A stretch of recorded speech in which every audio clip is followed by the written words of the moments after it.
Bien, ¿y qué estamos realizando en estos talleres de física? Bien, para ponerlo en contexto, nosotros los días sábados estamos resolviendo el modelo DEMRE 2021 de la prueba de transición universitaria. Bien, voy a explicar algo que ya expliqué en la clase pasada de manera muy breve para que todos aquellos que se incorporaron el día de hoy puedan entender en qué estamos ahora. Bien, primero recordarles que la prueba de transición universitaria tiene 4 bloques: lenguaje, matemáticas, ciencias e historia, y nos vamos a enfocar en ciencias. Bien, a diferencia de lenguaje y matemática, la cantidad de preguntas en ciencias no cambió, siguen siendo 80 preguntas, y el tiempo que se designa para ellas siguen siendo 2 horas 40 minutos. Bien, para todos. Bueno, recordarles que ustedes pudieron participar en un colegio científico y humanista algunos y otros técnicos profesionales. La clase de hoy les sirve a todos, tanto los que van a elegir mención biología, mención química, mención física o también los técnicos profesionales. ¿Por qué? Porque hoy estamos trabajando las preguntas de plan común que les sirve a los 4 bloques, digamos, a las 4 personas que posiblemente puedan elegir alguna mención. ¿Ok? Bueno, todos los que estudiaron alguna carrera científico-humanista van a responder 18 preguntas de biología común, 18 de física común y química común, y deben escoger 26 de mención. Bien, eso quiere decir que más de la mitad de la prueba va a corresponder a la mención, por ejemplo, porque se suman las 26 de mención más las de común. Bien, entonces es muy importante que puedan elegir de manera correcta la mención. ¿Ok? Bueno, aquellos que estudiaron en algún técnico profesional no pueden elegir una mención porque no entra para ustedes la materia que viene después de segundo medio, sino que se agregan 10 preguntas más de biología común, 8 más de química común y 8 más de física común. Eso es lo que van a responder los técnicos profesionales. Bien, seguimos entonces.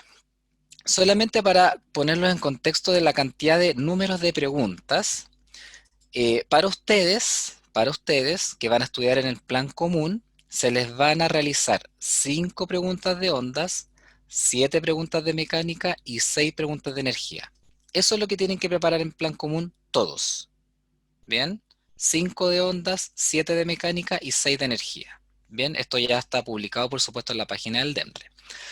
Aquellos que además del plan común, o sea, además de dar la prueba de ciencias, quieren elegir mención física, además se van a agregar 4 preguntas más de ondas, 4 preguntas de electricidad y magnetismo y 12 preguntas de mecánica y 6 preguntas de energía.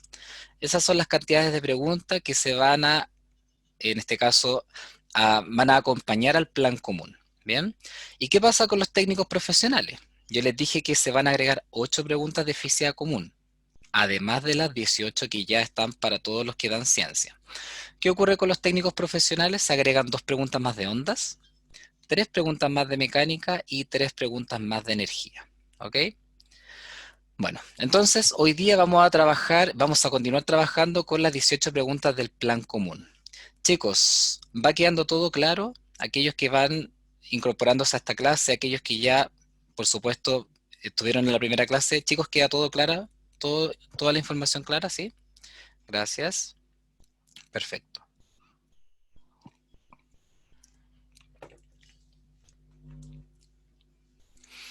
Bien. Bueno, ¿por qué me doy el tiempo de explicar nuevamente esto? Porque a la fecha todavía hay muchos que tienen preguntas, entonces yo quiero ser súper claro. Todos tienen que preparar el plan común, porque algunos no quisieron ingresar el sábado anterior porque pensaban que era solo de física mención. No, lo primero que estamos haciendo es resolviendo el DEMRA 2021, pero solo las preguntas del plan común, que les sirve a todos, a los 3 grupos de científico humanista, da lo mismo el electivo que quieran, y también a los técnicos profesionales. A todos les sirve esta clase. Bien. Bueno, aquellos que se perdieron la primera clase, que resolvimos desde la pregunta número 1 hasta la pregunta número 7, pueden ver esta clase completa en nuestro canal de YouTube. Bien, entonces vamos a pasar rápidamente la pregunta 1, 2, 3, 4, 5, 6, 7. Hasta aquí llegamos la clase pasada. Y hoy comenzamos con la clase, bien, con la pregunta número 8 del modelo 2021. Bien, ok, bien.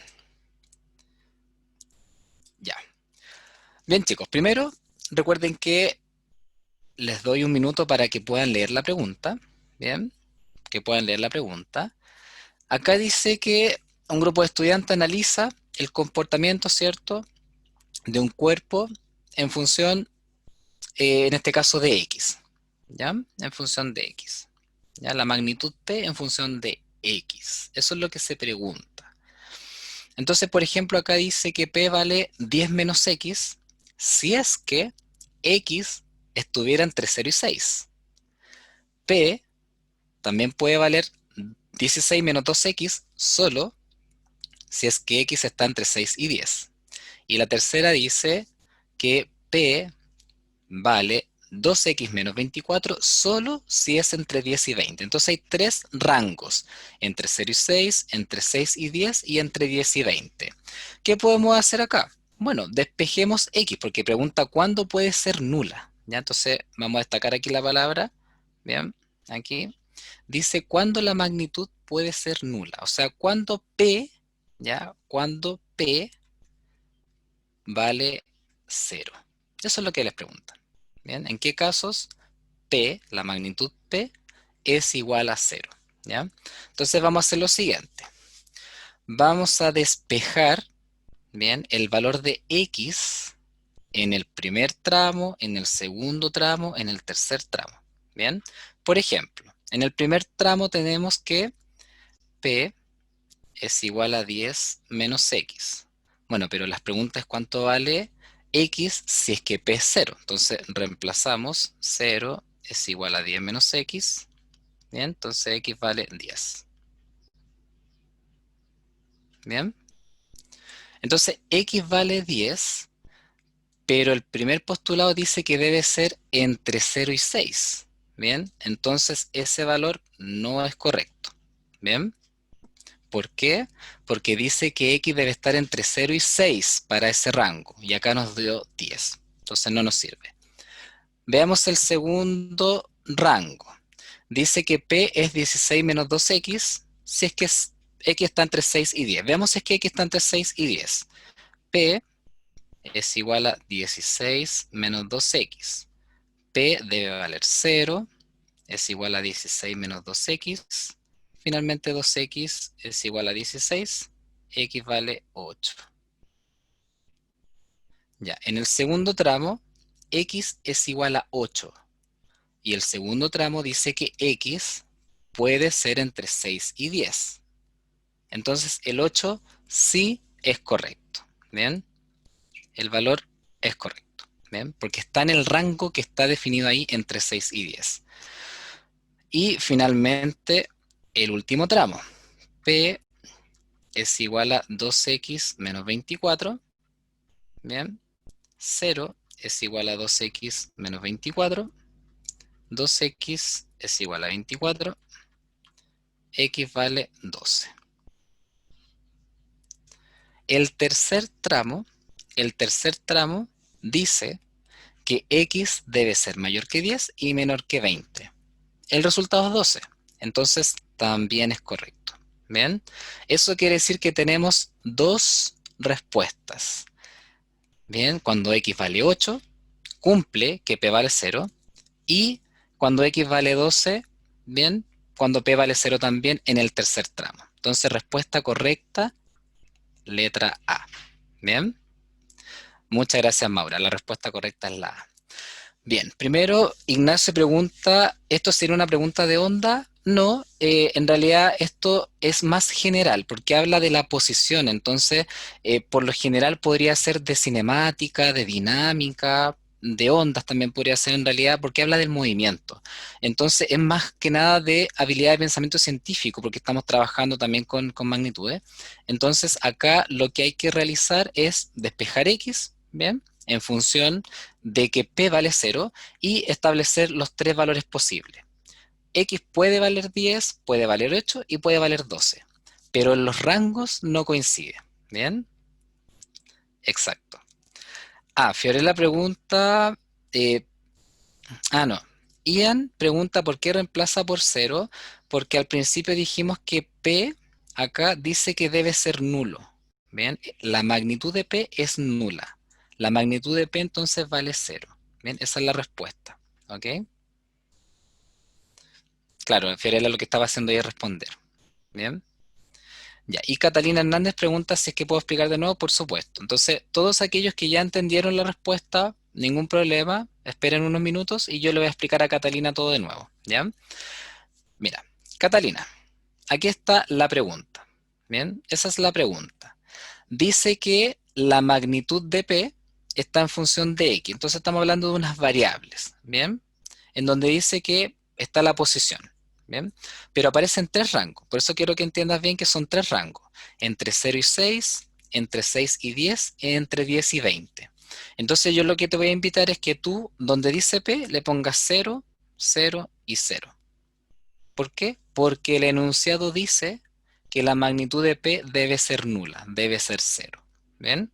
Entonces, si tú reemplazas por 0 en las tres ecuaciones de primer grado, tú vas a tener el valor de X en el primer tramo, en el segundo tramo, en el tercer tramo. ¿Ya? En el primero nos dio como resultado, no voy a responder de nuevo, pero dice que X vale 10. En el segundo, X vale 8 y en el tercero, X vale 12. Esas fueron las respuestas. Voy a pasar a la lámina siguiente para que sepa el desarrollo, pero es resolver una ecuación de primer grado que ustedes lo ven en matemática. Ahora, tú dices que en el primer caso X vale 10, pero es que me están diciendo que X tiene que ser entre 0 y 6. Entonces el primer dato no me sirve. En cambio el segundo sí, porque el segundo dice entre 6 y 10 y te dio 8 como resultado, entonces sí es correcto.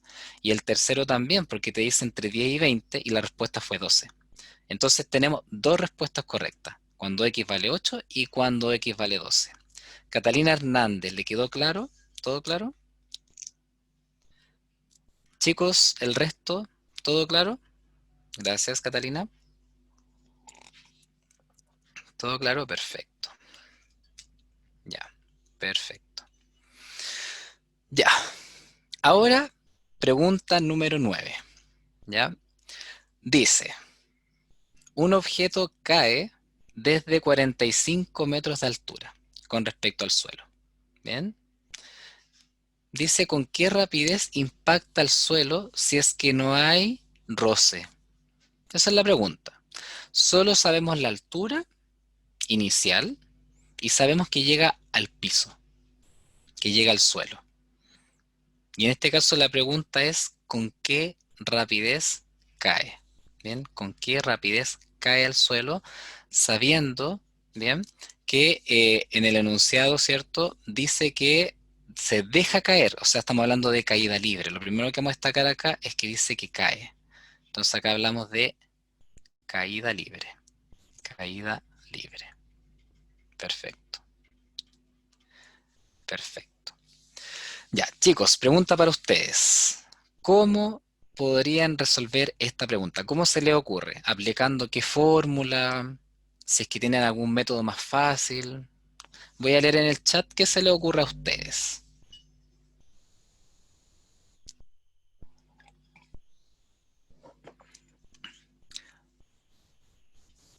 ¿Qué creen que hay que responder acá? Ya, Daniela dice no sé. Víctor, con la fórmula independiente del tiempo. Sí, sí. Claro, porque nos están dando distancia. Perfecto, perfecto.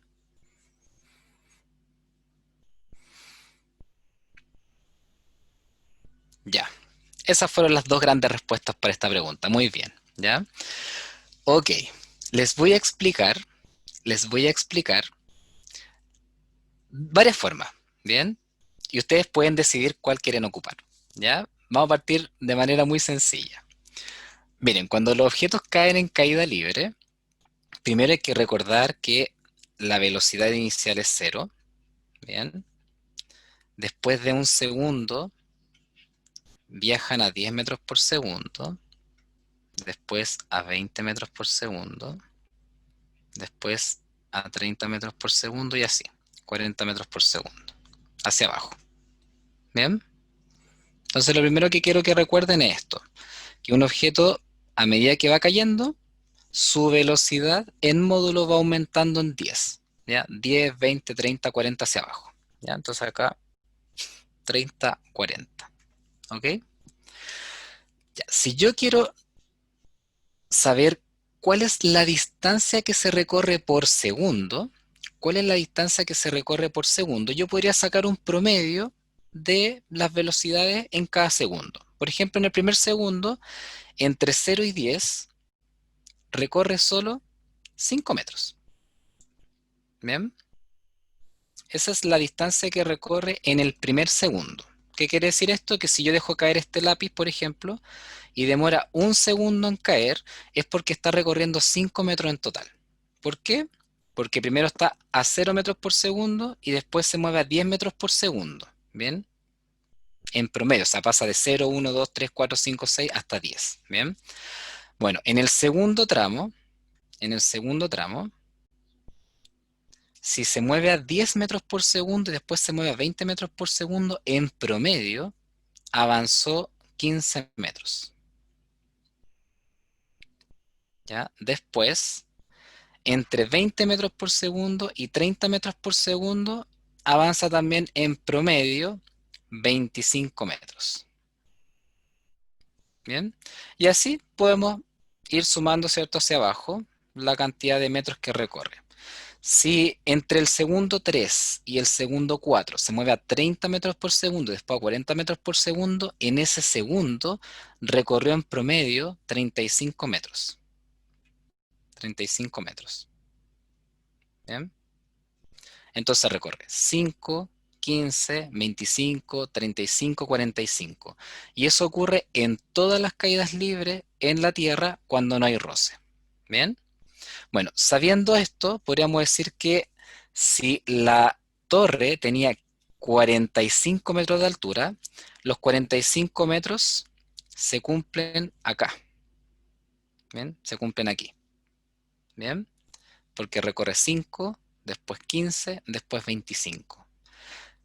Con ese análisis, nosotros podríamos reconocer que el objeto debe caer, impactar al suelo a 30 metros por segundo. ¿Por qué? Porque el objeto demoró 3 segundos en caer. ¿Bien? Demora 3 segundos en caer, entonces impacta al suelo a 30 metros por segundo. ¿Bien? Si se hubiese lanzado o se deja caer desde una altura más alta, por ejemplo, tendrían que ir aumentando la cantidad de metros. ¿Bien? 5, 15, 25, 35, 45. ¿Ya? Lo que les acabo de explicar es la forma más simple que ustedes tienen de poder calcular la distancia en cada segundo. ¿Bien? La distancia en cada segundo. ¿Bien? Eh, ya, algunos dicen que se entendió, algunos dicen que no. No hay problema, voy a explicar de nuevo, como todos los ejercicios, voy a explicar de nuevo. ¿Ya? Para eso voy a poner la pantalla en blanco. ¿Bien? Pantalla en blanco. Ya. Ya, necesito que se concentren en lo que les voy a explicar ahora. ¿Ya? Miren. Si ustedes miran por la ventana de un edificio, por ejemplo, y ven que una piedra o un objeto está cayendo, una pelota, por ejemplo, está cayendo, por ejemplo, a 50 metros por segundo. 50 metros por segundo. Primera pregunta. Si después que se mueve a 50 metros por segundo, transcurre un segundo de tiempo, ahora, ¿a qué velocidad va cayendo? Ya no a 50. ¿A cuánto va cayendo ahora? Si está a 50, cuando pasa un segundo, si que está en la Tierra. Valentina, muchas gracias, 60 metros por segundo. ¿Ya? Por eso quiero explicar esto, porque si no saben cuánto aumenta, entonces porque no están entendiendo nada. Primero, cuando uno dice que la gravedad en la Tierra se aproxima a 10, es porque la velocidad en cada segundo aumenta en 10. Eso es. Quiere decir que si algo se mueve a 50, después se va a mover a 60, después se va a mover a 70. Si un objeto se está moviendo a 1000, se va a mover después a 1010 metros por segundo, después a 1020, 1030. ¿Ya? No es que se va duplicando la velocidad, va aumentando en 10, porque eso es lo que significa la gravedad. Eso es, ¿bien? Eso es lo que significa la gravedad, ¿ya? Ya veo que ahora se entendió. Bueno, Lo único que le estoy diciendo es que en ese tramo de un segundo, la distancia que recorre es el promedio de las velocidades. ¿Cómo sacan promedio ustedes? Suman los datos y los dividen por 2. Entonces, en este caso, 50 metros por segundo y 60 metros por segundo en promedio, ¿bien? Avanza 55 metros de distancia. Bien, eso es lo que avanza, porque ese es el promedio de las velocidades en esos 2 segundos. Bien, en esas dos velocidades. Bien, entonces, vuelvo a repetir la información, que esto no tiene tanto que ver como con la pregunta, pero hay que saber que la gravedad, cuando te dicen que vale 10, te están diciendo que la velocidad aumenta en 10 en cada segundo. Bien, ya, listo. Volvemos entonces. Volvemos entonces.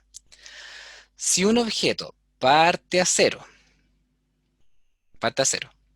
cuando pasa un segundo se mueve a 10, después a 20, después a 30 y así. Entonces todos los objetos que caen en caída libre, sin roce, en el primer segundo avanzan 5 metros, después avanzan 15, después 25 y así hacia abajo. Todos los objetos que caen en caída libre avanzan 5 metros, después 15, después 25 y así hacia abajo. ¿Bien? Bien, ¿ahora sí queda claro? ¿Sí? ¿Todo claro?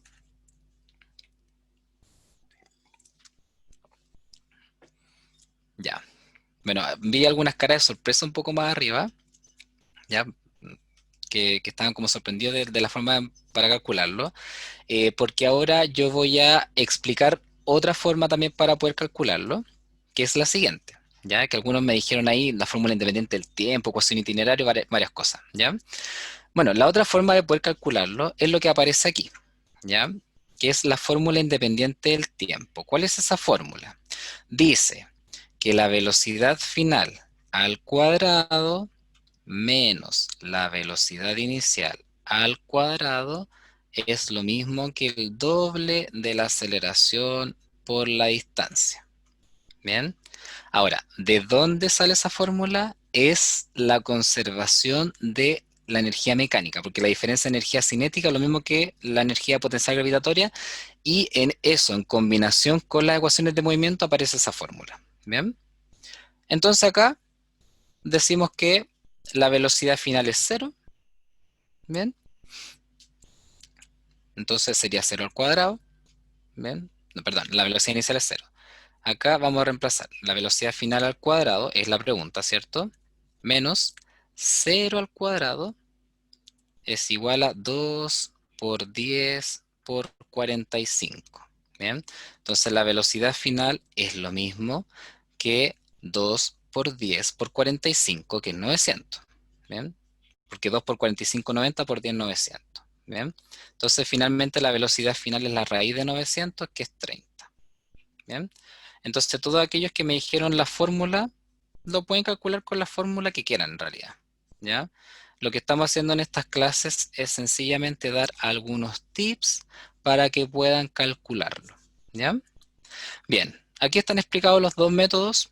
Elija usted qué es lo que quiere hacer el 4 de enero en su prueba. ¿Bien? Perfecto. Ya chicos, ¿todo claro? ¿Todo claro? ¿Sí? Perfecto, perfecto. Bueno, es más, de hecho voy a hacer otra cosa más, que es para demostrarles que también se puede trabajar de otra manera. Eh, ya, pantalla en blanco. Por ejemplo, si ustedes quisieran graficar, solo para comprobar, y decir, por ejemplo, que el objeto parte a cero, después se va a mover en módulo a 30, por ejemplo, a 30 metros por segundo, en un tiempo de 3 segundos. Y si ustedes quieren calcular el área bajo la recta que está aquí, ya, o el área bajo la curva, como lo quieran llamar. Ya, si quieren calcular el área, ¿cómo se calcula el área de un triángulo? Me imagino que en matemática saben calcular áreas de triángulo. Bien. Entonces acá sería 3 por 30. Claro, muchas gracias Felipe, base por altura partido por 2. 3 por 30 partido por 2. 3 por 30, en este caso, 90 partido por 2, 45. Entonces la distancia recorrida es 45 metros. Entonces aquí también estamos, o podemos comprobar lo que dijimos antes, ¿cierto? Ya, bueno, eso era algo extra en realidad, y acá pueden salir más fórmulas de alcance máximo, altura máxima. Hay otras fórmulas que son las mismas de ecuación itinerario, así que en realidad pueden hacer varias ecuaciones y van a calcular igual el resultado. ¿Ya? Perfecto. Listo, pregunta 10. Pregunta 10. Lean la pregunta. Lean la pregunta.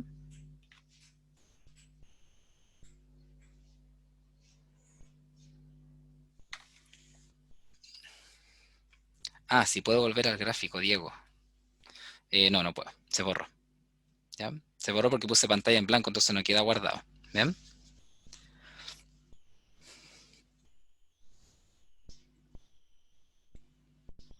Ya, Danai me está publicando varias veces la misma pregunta, entonces está como un poco desesperada. Eh, Profe, ¿está bien si mi profe de física me dijo que en caída libre la aceleración de gravedad era negativa? Claro, porque en realidad, según ese sistema de referencia, tú puedes decir que la gravedad vale menos 10 y no 10. Bien, entonces acá depende si es que en el enunciado dice que hay un sistema de referencia. Claro, en ese ámbito tendríamos que haber dicho, por ejemplo, que se mueve a menos 40, a menos 50, a menos 60. Pero acá como la pregunta tiene que ver con el tiempo de caída, y además, por ejemplo, si volvemos un poco atrás, está preguntando por la rapidez, no está preguntando por la velocidad. Ya está preguntando por la rapidez, entonces igual es más fácil calcularlo todo positivo y se entiende igual la respuesta. Pero Danay, usted está en lo correcto. Cuando uno habla de positivo o negativo, está hablando del sentido. Si tú dices que quieres trabajar con todo lo que va para abajo, negativo, todo lo que va para arriba es positivo, claro, responde que se mueve a menos 10 metros por segundo, menos 20. Entonces está bien. Ya no estamos hablando de cosas distintas. Bien, chicos, ¿cuánto vale la fuerza? Si ven, la pregunta dice fuerza o fuerza neta, que es la fuerza total, y habla de que el objeto está acelerando, porque parte, en este caso, del reposo, después se mueve a 3. Si está hablando en términos de fuerza y de aceleración, ¿qué fórmula ustedes creen que hay que ocupar? Perfecto, Celestina, muchas gracias. F es igual a m por a. Perfecto. Lo que hay que calcular acá es la fuerza neta, y la fuerza neta se calcula como m por a. Perfecto, Felipe. Esa es nuestra segunda ley de Newton. Bien, ese es el resumen de la segunda ley de Newton. Bien, bueno, también la segunda ley de Newton podría trabajarse en términos de momentum, pero eso es otra cosa. Pero en términos simples, para una prueba de transición, poner F igual a M por A no nos va a causar ningún daño. Así que, Felipe, segunda ley, perfecto. Ya, la pregunta es la fuerza. Bueno, pero ya tenemos la masa, porque la masa vale 4 kilos. Nos falta la aceleración. ¿Cómo calculamos la aceleración? ¿Cómo se calcula la aceleración? ¿Lo recuerdan? ¿Alguna idea? Perfecto, Víctor. Velocidad final menos velocidad inicial partido por tiempo. ¿Ya? ¿Por qué? Porque la aceleración, eso es un cambio de velocidad en el tiempo. Por definición, digamos, la fórmula está correcta. Entonces, la aceleración en este caso sería velocidad final, que es 3 menos velocidad inicial, que es 0 partido por el tiempo, que es 1 segundo. Bien. ¿Cuánto es lo que acelera entonces el objeto? ¿A cuántos metros por segundo cuadrado?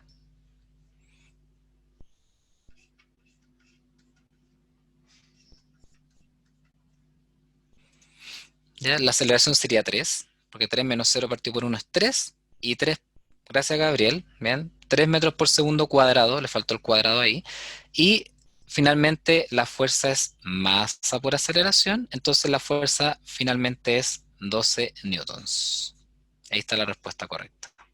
¿Bien? Dato, dato. Todos los ejercicios en donde se habla de aceleración y de fuerza se utiliza la misma fórmula. F igual m por a. Bien, que es la segunda ley de Newton. ¿Ok? Entonces, pregunta 10, alternativa correcta la A. Chicos, ¿todo claro? ¿Alguna pregunta? ¿Todo claro? ¿Sí? Ya, perfecto.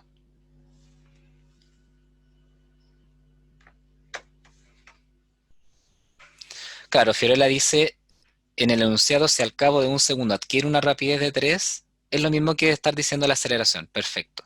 Sí, Fiorella. Ya dice, si dice que en un segundo pasa del reposo a 3, entonces la aceleración es 3 metros por segundo cuadrado. Eso es lo que acelera. Eso es lo que acelera. Perfecto. Bien. Ya. Bueno, ahí está un poco el cálculo. Ya. Llegamos a la pregunta número 11 del plan común. Lean bien la pregunta, aparecen puras letras, no aparecen en este caso números ni alguna cantidad, ¿cierto? Alguna magnitud con alguna unidad de medida, solamente letras. Bien, letras. Bien. Ya. Miren primero la pregunta.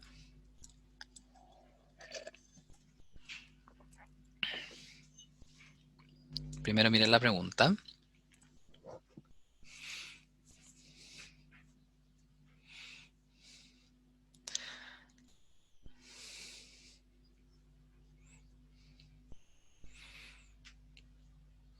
Ya. Dice que hay un objeto y sobre ese objeto actúa únicamente el peso, la fuerza 1 y la fuerza 2. Pero acá yo veo solo F1 y F2, entonces me falta dibujar el peso.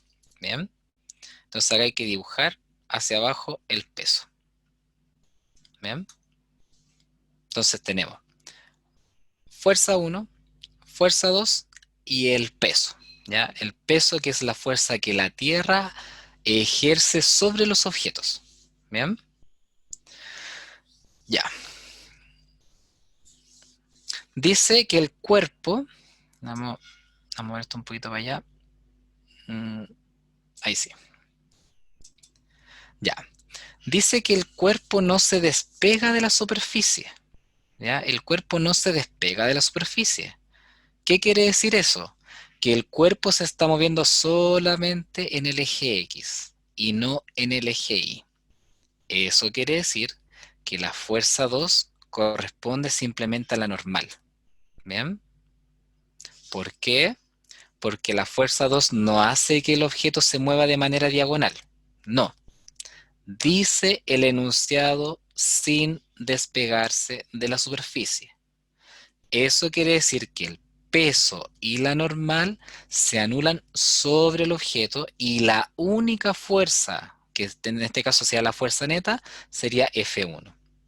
Bueno, les dije recién, cada vez que ustedes lean fuerza y aceleración, tienen que aplicar la segunda ley de Newton. Eso quiere decir que F es igual a m por a. ¿Cuál es la fuerza neta? ¿Cuál es la única fuerza que nos queda? Si el peso y la normal, que es la fuerza 2, se anulan. ¿Cuál es la única fuerza que nos quedan? Gracias, Felipe.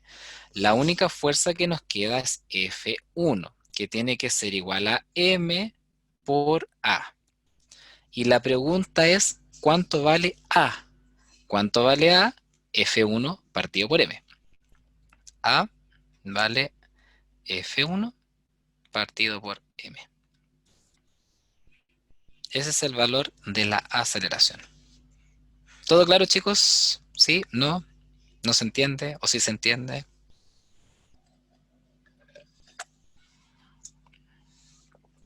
Gracias. Muchas gracias. Ya, perfecto. Catalina, le quedó una duda. Por supuesto, diga su duda. ¿Por qué se anulan? Porque cuando... Sí, voy a explicar eso. Mira, cuando nosotros trabajamos la segunda ley de Newton, que F es igual a m por a, donde dice F es la fuerza neta. ¿Bien? Entonces, cuando tú quieres calcular la fuerza neta, tienes que sumar todas las fuerzas, pero se suman vectorialmente. ¿Cómo uno suma vectorialmente? Primero en X, después en Y si es que quedara algo, se calcula con Pitágoras, ¿ya? Que no es el caso acá. Pero en este caso, como dice que no se despega, si un objeto no se despega del piso, es porque el peso y la normal son iguales. Cuando un objeto se despega del piso, cuando la normal es mayor que el peso. En este caso, la normal no es mayor que el peso porque dice que no se despega del suelo. Entonces, la única fuerza que te queda es F1. Exacto. Ya, muy bien. Bueno, Francisco me pregunta, ¿cada vez que diga magnitud de aceleración se usa fuerza neta? Sí, cada vez que se hable de aceleración en dinámica se aplica la segunda ley de Newton. ¿Bien? Esa formulita les va a servir, y históricamente en la PSU siempre ha servido en muchas preguntas, no solamente en una. Acá ya llevamos dos. Y vamos recién en la pregunta número 11 del plan común. ¿Bien? Perfecto. Ya, sigamos. La pregunta 12 también tiene un poquito de análisis. ¿Ya? Primero hay que leer el enunciado. Bien, primero hay que leer el enunciado. Ah, Diego pregunta, ¿cuando se despega la superficie la normal es mayor? Sí. Los objetos cuando se despegan de la superficie, en este caso es porque está aplicando una fuerza mayor al peso. Más que llamarle normal, es una fuerza externa, digamos, como si lo tienes con una cuerda y lo quieres sacar del reposo, digamos, entonces ahí la normal va actuando cada vez menos porque tú tienes una fuerza externa, digamos, ¿ya? Bien, de nada, Diego. Pregunta 12. Es una pregunta que no hay que hacer un cálculo, sino que hay que analizar el enunciado. Lo invito a leer.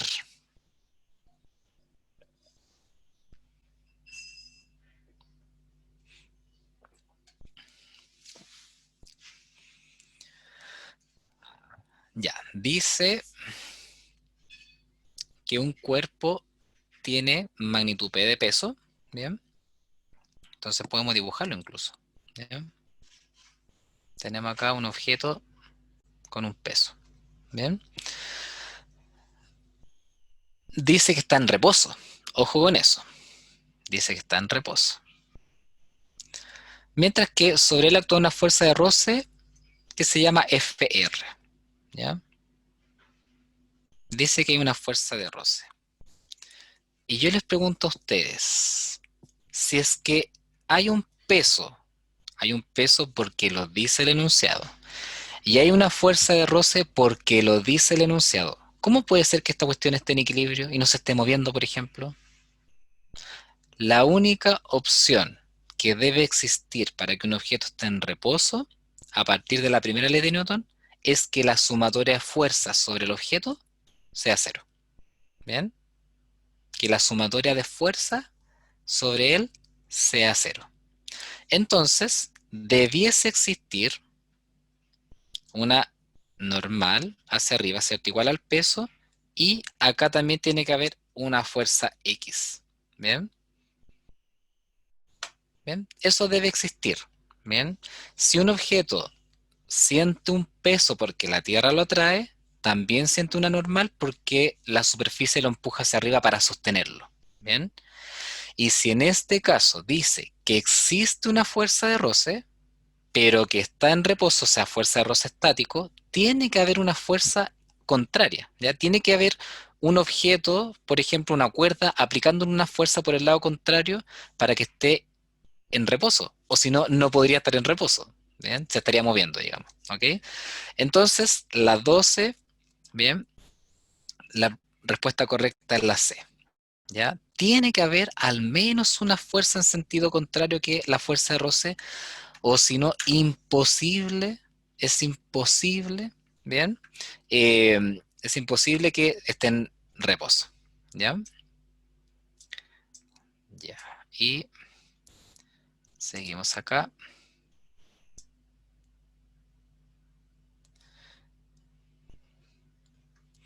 Ya, dice la situación descrita, eh, Gabriel dice por qué es la C y no la B, ¿eso? ¿Bien? Sí, claro.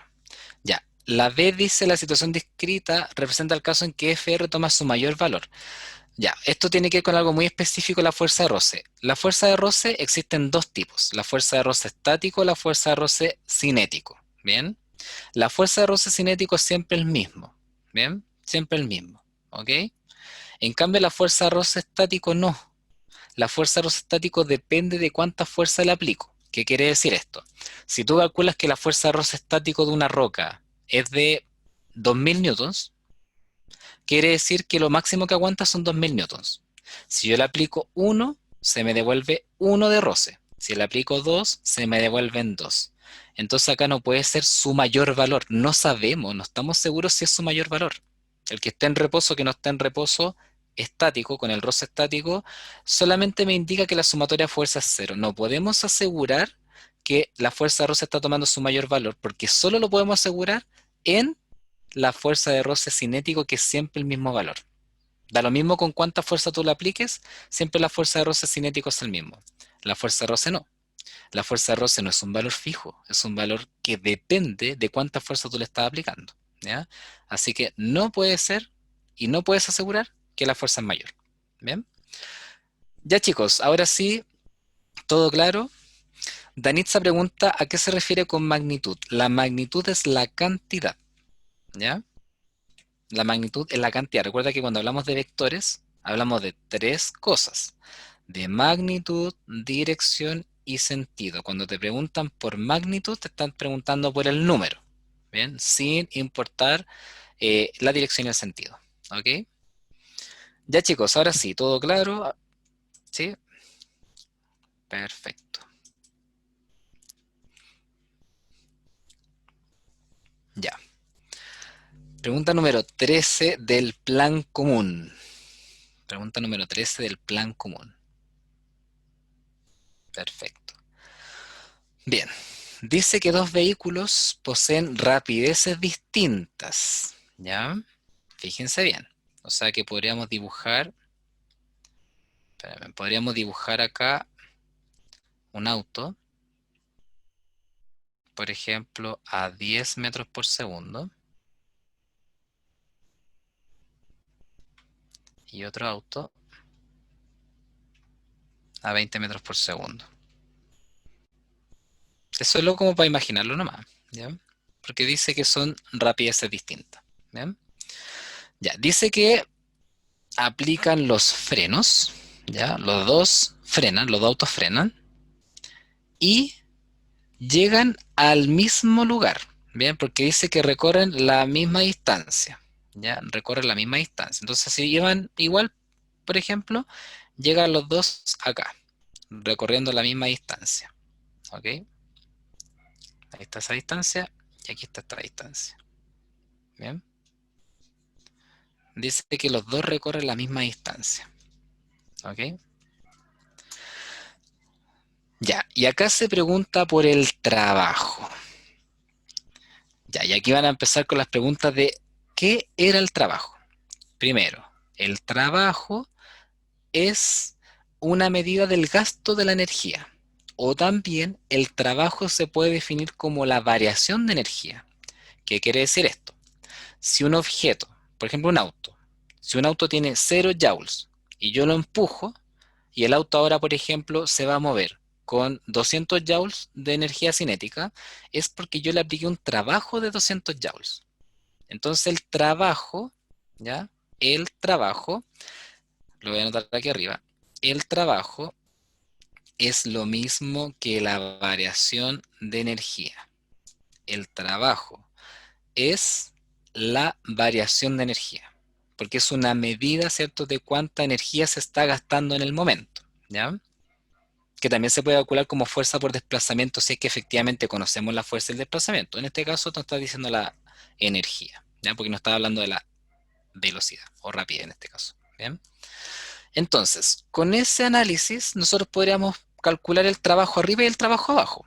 Ya, yo acá tengo 0 joule de energía, finalmente, y acá también 0 joule de energía, porque llegó al reposo.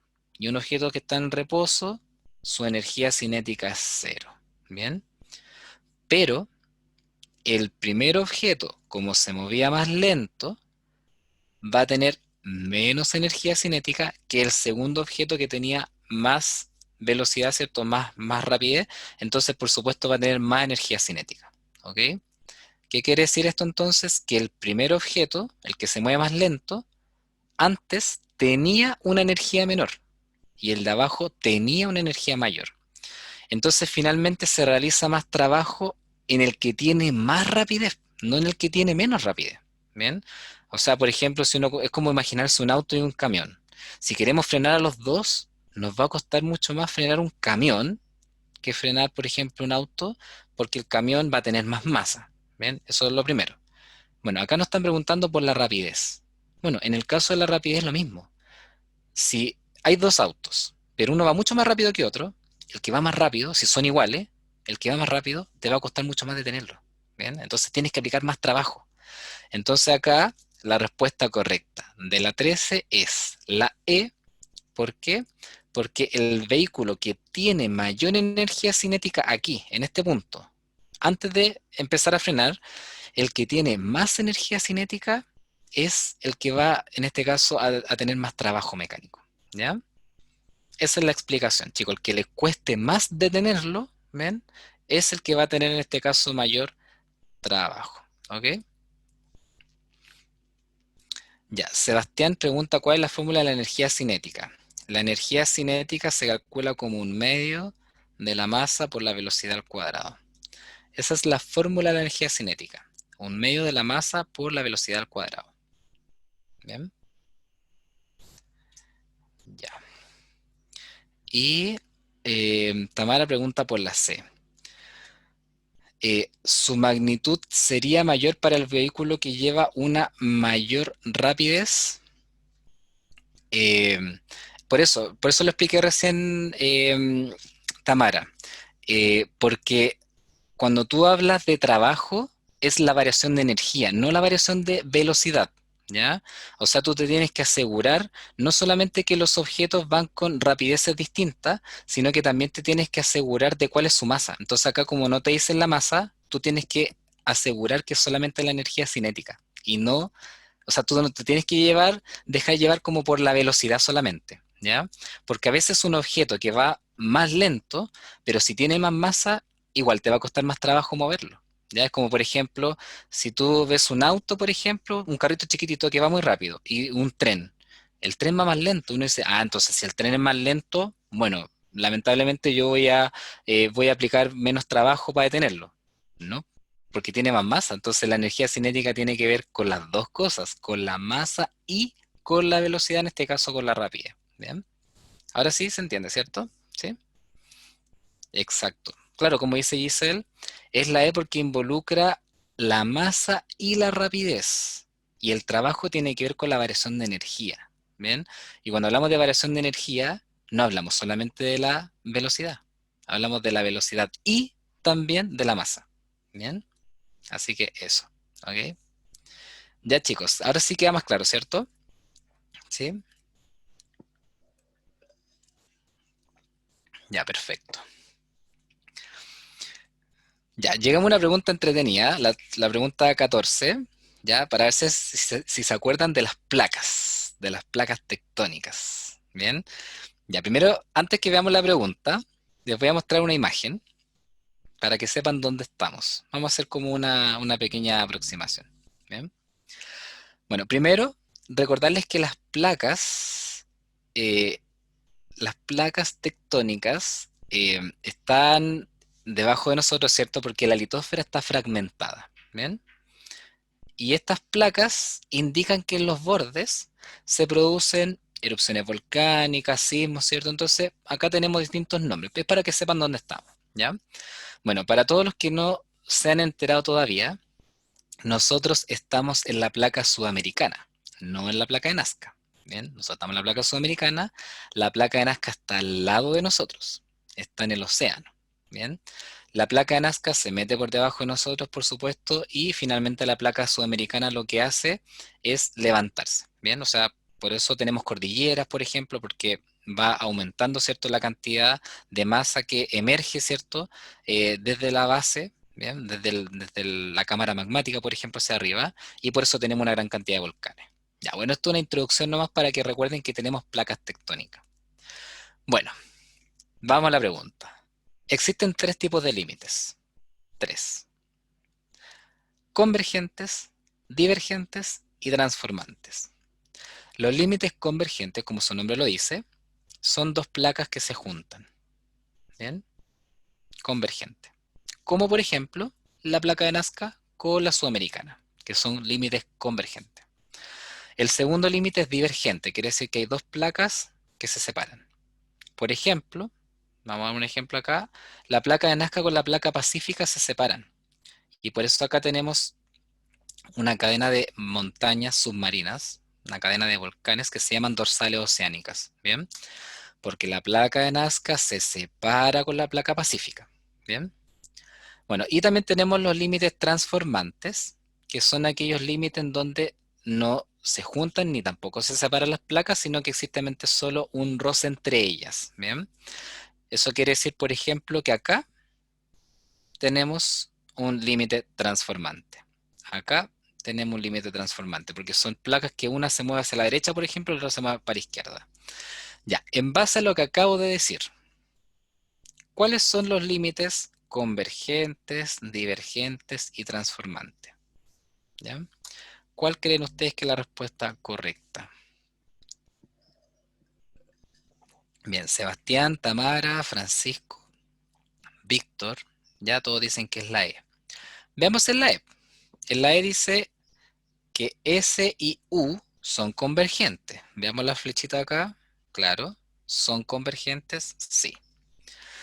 Veamos los límites divergentes, P y S. Claro, acá, P y S son divergentes. Son dos placas que se están separando. Entonces aquí incluso podríamos decir que acá hay volcanes saliendo. Bien, el magma sale por acá. Bien, y veamos si Q y R son transformantes. Claro, lo habíamos dicho al principio, ¿cierto? Arriba Q y R son transformantes porque hay un deslizamiento entre ellas. Bien, perfecto. Ya, Sofía me pregunta, ¿las transformantes son las fallas? Sí, por lo general las placas en donde los límites son transformantes se generan grietas. Y esas grietas se conocen después como fallas geológicas, como la falla de San Andrés en California, la falla de San Ramón que tenemos nosotros acá también en la región metropolitana. Y Fiorella pregunta, ¿cuál era el ejemplo de placas convergentes? Nosotros, la placa sudamericana con la de Nazca son convergentes. ¿Ya? Eso. Ya chicos, ¿todo claro? Tenemos que seguir avanzando porque ya estamos en el tiempo y nos quedan 4 preguntas. ¿Bien? 4 preguntas. Seguimos entonces. Bueno, ya, vamos a pasar las últimas preguntas rápidamente, así que muy atentos. ¿Ya? Que ya estamos en la hora. Primero, acá dice, vamos a simplificar este ejercicio. Dice que un objeto tiene una longitud, por ejemplo, de aquí hasta acá, ¿ya? Esa longitud, y después va a llegar a esa longitud que está aquí. Bien. En cambio, después dice que hay un objeto que inicialmente tenía esta longitud, que es mayor, porque es el doble, pero cuando se dilata llegan al mismo tamaño. Bien. Lo voy a dibujar acá, aquí y aquí. Ya, esto es una representación solamente para entender lo que aparece en este gráfico. ¿Ya? Ya. En este gráfico dice que hay dos alambres, P y Q. ¿Ya? Tenemos acá P y Q. ¿Ya?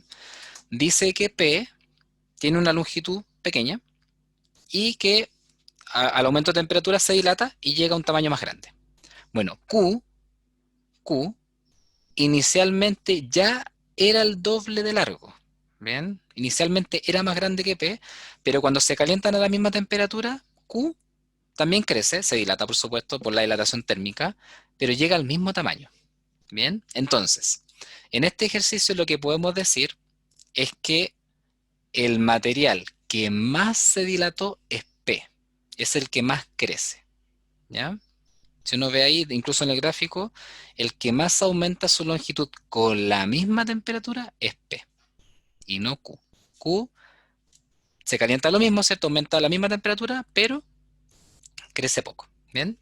Entonces, como dice D, ¿bien? Como dice Sebastián, dijo ahí la D es la correcta, ¿bien? La D es la correcta, ¿bien? ¿Por qué? Porque habla de la dilatación térmica, ¿bien? El coeficiente de dilatación térmica dice que por cada grado, ¿cierto?, de aumento de temperatura se va a dilatar un tanto por ciento, por ejemplo. Se puede dilatar a lo mejor un 1%, un 0,1% se dilatan los materiales. Y acá lo único que hay que responder es quién es el que se dilata más. Claro, como dice Fiorella, por la inclinación de la recta, perfecto. La inclinación de la recta también te permite establecer eso. Entonces, chicos, para sintetizar el ejercicio, el que más se dilata es P. Entonces, el que tiene mayor coeficiente de dilatación térmica es P. Eso es todo. ¿Bien? Ya, chicos, ¿claro? ¿Todo claro? Clarito, perfecto. Ya, bueno, ahí hay un monito, un dibujo para que lo sepan. Ya, seguimos con las últimas tres preguntas, si no, no vamos a alcanzar. Ya, pregunta 16. Pregunta 16. Dice, un pozo tiene una profundidad de 10 metros, la magnitud de la aceleración es 10, ¿cuál es el trabajo que se debe realizar para subir? Ya, miren, trabajo. El trabajo es la variación de energía. Ojo con esta pregunta. El trabajo es lo mismo que la variación de energía. La variación de energía, en este caso, es potencial, porque dice cuál es el trabajo que debe aplicarse para que un objeto suba, no para que un objeto vaya más rápido ni nada. Entonces el trabajo que vamos a calcular es la energía potencial gravitatoria. ¿Bien? Para aquellos que lo recuerdan, ¿cómo se calcula la energía potencial gravitatoria? ¿Con qué fórmula? Si es que se acuerdan. Gracias, Sofía, muy rápida. M por G por H, perfecto. Ahí está. M por G por H. Masa por gravedad por altura. ¿Cuántos kilos de masa tiene el objeto? 1 kilo. La gravedad en la Tierra vale 10. Y la altura en este caso vale, 10 también.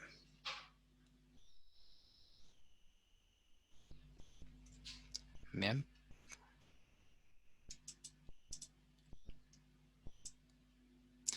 Dice que contiene un balde de 1 kilo que contiene 5 kilos. Perdón, que justo tenía las pantallas acá y ahora sí.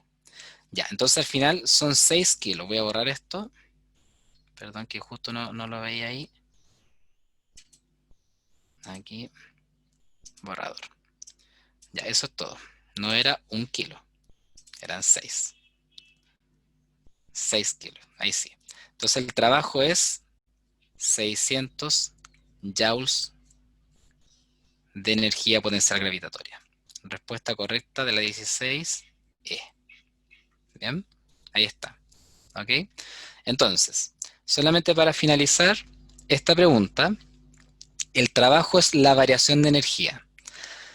Y ustedes tienen que saber si calculan la variación de energía cinética o la variación de energía potencial. En este caso, como habla de subir un balde de 1 kilo que además contiene 5 kilos de agua, al final son 6 kilos en total de masa que hay que subir. ¿Y cómo puede calcular el trabajo? Calculando la energía potencial gravitatoria como M por G por H. ¿Ya? Y recordar que tanto el trabajo como la energía se miden en joules. ¿Todo claro, chicos? ¿Sí? ¿Se entiende?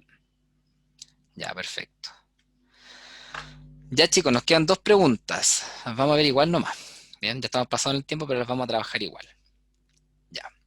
Dice, se ponen en contacto térmico 2 kilos de agua. Bien. 2 kilos de agua. Acá. A 80 grados Celsius. Con 3 kilos de agua. Por ejemplo, acá. A 50 grados Celsius. Bien. Ya, primero. Si yo pongo en contacto 50 y 80, para lograr una temperatura de equilibrio, necesita llegar a una temperatura promedio, bien, entre 50 y 80. Eso es lo primero. Entonces, no puede ser 15, no puede ser 26, no puede ser 30, ¿ya? Porque si se están mezclando, la temperatura final tiene que estar entre medio de esos dos datos, ¿ya? Tiene que estar entre medio de esos dos datos, ¿ok? Ya, bueno, finalmente, para saber si esto es 62, 65, existen varias formas, ¿ya? Atentos.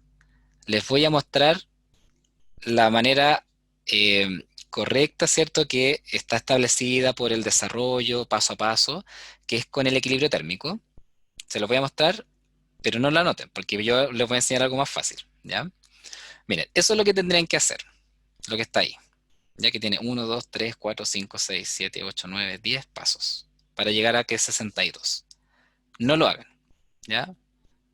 Esto no lo hagan. De hecho, en el DEMRE pusieron que esa era la respuesta, ¿bien? No lo hagan. Bien, les voy a enseñar algo más rápido. Si yo tengo 2 kilos de agua 80, yo digo, bueno, hay 1 kilo de agua que tiene 80 grados, hay otro kilo de agua que tiene 80 grados. Y si tengo 3 kilos de agua, digo, bueno, acá tengo uno que tiene 50, 1 kilo que tiene 50, otro kilo que tiene 50 y otro kilo que tiene 50. Y saco el promedio. Listo. Eso es todo lo que tienen que hacer. ¿Ya?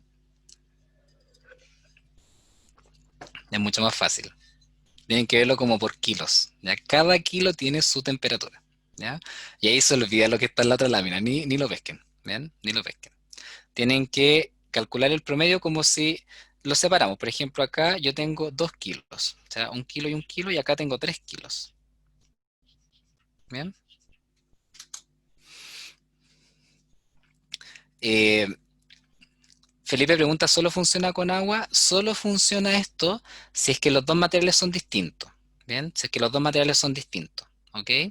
En este caso, estamos diciendo que, o sea, perdón, si no son materiales distintos, son solo materiales iguales. Ya, si yo pongo en contacto agua con agua y los mezclo, puedo sacar el promedio. ¿Ya? Que sean iguales, como dice Giselle, que sean iguales. Si fuese, por ejemplo, un trozo de aluminio con otro trozo de aluminio que se juntan, también podría hacer lo mismo. Solo tendrías que hacer el otro cálculo, por supuesto, para hacerlo con distintos materiales. Ya, por ejemplo, si se mezcla agua con aceite en un recipiente y se quiere calcular la temperatura final. Bien. Ya, Sofía pregunta si lo suben a YouTube. Sí, esta clase y la anterior van a estar en YouTube. De hecho, la anterior ya está en YouTube. Bien. La 17 es la D, 62. Ya sé que alguien la calculó. Sí, alguien, bueno, Catalina puso D. Sí, es 62. Bien. Bien. 80 más 80 más 50 más 50 más 50 partido por 5 es 62 grados Celsius. Bien.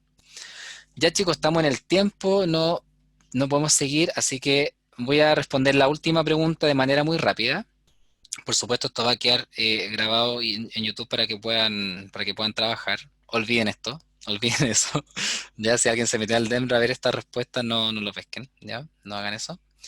Ya, miren, acá también habla de los sismos, ¿ya? Habla de los sismos.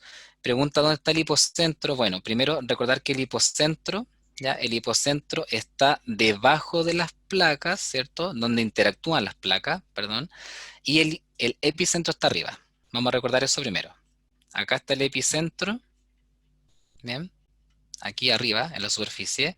Y por acá tiene que estar el hipocentro, ¿bien? El hipocentro, ¿ya? Eh, Constanza, sí, pregunta si es que solo servía para el agua. No, sirve cuando las dos mezclas son del mismo material. Si son las dos agua, sirve. Si son las dos aceite, también sirve. Si son las dos aluminio o mercurio, también sirve, ¿ya? Eso, muchas gracias María Paz. De nada. Ya, entonces, acá pregunta por el hipocentro, hacen unos cálculos, ya, solamente para definir acá, tienen que calcular, bueno, eh, dice que entre L y el hipocentro hay 150 kilómetros, ¿bien? Lo dice el enunciado, y entre M y el hipocentro también hay 100 kilómetros. Entonces, el epicentro está en un lugar desconocido, ¿bien? Está en un lugar desconocido. Y nos dice que entre L y M, vamos a volver atrás, ¿ya?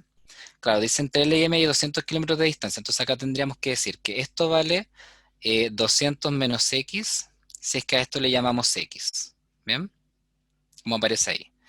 Ya, esto se parece a algo, ¿no? Que ustedes ya han visto antes. Si acá yo pongo un triángulo rectángulo y un triángulo rectángulo aquí y uno acá. Constanza, muy bien, Euclides, ¿ya? Euclides, perfecto, perfecto, ¿ya? Ya, perfecto. Bueno, y bueno, calculando Euclides, acá aparece el desarrollo completo, sáquenle una foto, ¿ya? Porque la respuesta en este caso, como tiene que estar a 72 kilómetros más o menos para abajo, ¿ya? Acá debería estar en la zona, ¿cierto? 4, ¿ya? Calculando en este caso por la distancia, porque dice que cada cuadrito tiene 50 kilómetros, ¿ya? Entonces, debería tener acá, desde aquí hasta acá, ¿cierto? Incluso sin hacer Pitágoras, en este caso solamente con un dibujo, notaría que está cerca del 4, ¿ya? Bien, acá está el desarrollo completo ahí, ¿ya? No lo alcanzamos a hacer por tiempo, lo lamento mucho chicos, pero recordarles que estos talleres siguen, ¿ok? Bien, chicos, tengo que cerrar.